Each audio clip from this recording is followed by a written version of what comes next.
সালামু আলাইকুম। রাজনৈতিক সবাই খারাপ, শুধু আমি ভালা। চলুন আজকে একটা কথা শুনে আসি। এরশাদ স্বৈরাচার, শেখ হাসিনা প্যাসিস্ট ভোটচোর, ইউনুস সুদখোর, জামাত ইসলামী, ইসলামী আন্দোলন সহ মোল্লারা সব ধর্ম ব্যবসায়ী, তারেক রহমান কারেন্টের খাম্বা চোর, চান্দাবাজ, এনসিপি শিশু নাদান বাচ্চা, আরো কত কিছু। এ দেশে কেউ ভালা না, শুধু ভালা আমি। কারণ আমি সুযোগ পেলেই সদ্ব্যবহার করি। আমি সিএনজি ড্রাইভার, 100 টাকার ভাড়া 200 টাকা, 200 টাকার ভাড়া 400 টাকা নেই। সবচেয়ে বড় কথা হলো আমি মিটার ছাড়া মনের মতো ভাড়া নেই। আমি বাস ড্রাইভার, 20 টাকার ভাড়া 30 টাকা কিংবা 35 টাকা নেই। আমি মুদি দোকানদার, সরকার কোনো পণ্য টাকা বাড়াইলেই আমি 20 টাকা বেশি বিক্রি করি।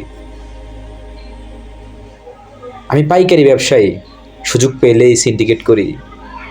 আমি ডাক্তার, গ্যাসের ওষুধ দিলেই ভালো হয়ে যাবে সেখানে 5-7টা পরীক্ষা দিই। আমি একজন সরকারি কর্মচারী, সাধারণ জনগণের ফাইল আটকিয়ে ঘুষ নেই। আমি সাধারণ ভোটার, 500 টাকা দিলেই আমার ভোট আমি অযোগ্য এবং অসৎ ব্যক্তিকে দেই।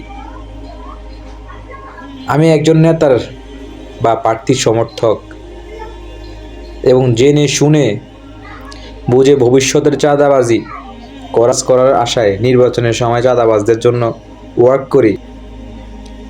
আমি নির্বাচনে দায়িত্বে থাকা লোক,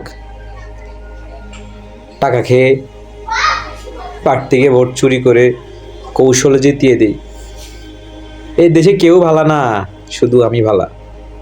কারণ আমি সুযোগ পেলেই নিজের স্বার্থের জন্য সৎ ব্যবহার করি।